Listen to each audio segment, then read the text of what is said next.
महाराष्ट्र शासनाच्या संकल्पनेतून सुरू असलेल्या माझे गाव आरोग्य संपन्न गाव हे अभियान 100% यशस्वी करण्यासाठी आज गुरुवार दिनांक 23 एप्रिल 2026 रोजी हातकणंगले तालुक्यातील चंदूर येथे विशेष कार्यशाळेचं आयोजन करण्यात आलं होतं।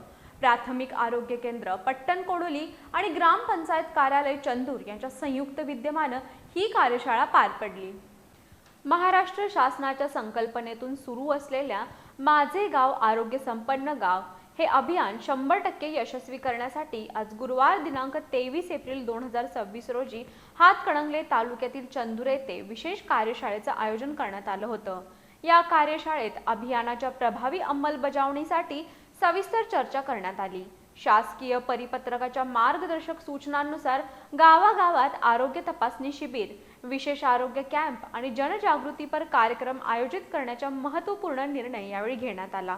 ग्रामस्थांचं आरोग्य सुदृढ ठेवण्यासाठी आरोग्य विभागानं सूक्ष्म नियोजन करण्यावर भर दिलाय।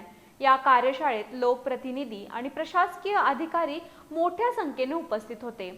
पंचायत समिती सदस्य वैशाली पाटील, अण्णासाहेब पाटील, अश्विनी पवार, नाना मोटे सरपंच पट्टण कोडोली, संध्या कांबळे सरपंच तळदगे, प्रशासकीय आणि आरोग्य अधिकारी डॉक्टर देवयानी पाटील, हळमंते ग्रामविकास अधिकारी पट्टण कोडोली, माने ग्रामविकास अधिकारी चंदूर, समुदाय आरोग्य अधिकारी, आरोग्य सहाय्यक, आरोग्य सहायिका, आरोग्य सेवक सेविका अशा गट प्रवर्तक आणि आशा स्वयंसेविका उपस्थित होत्या। गावातील प्रत्येक घटकांपर्यंत आरोग्य सेवा पोहोचवणं, माता बाल संगोपन, लसीकरण आणि संसर्गजन्य रोगांवर नियंत्रण मिळवून गाव 100% आरोग्य संपन्न करणं हे या अभियानाचं मुख्य उद्दिष्ट असल्याचं यावेळी डॉक्टर देवयानी पाटील यांनी स्पष्ट केलं।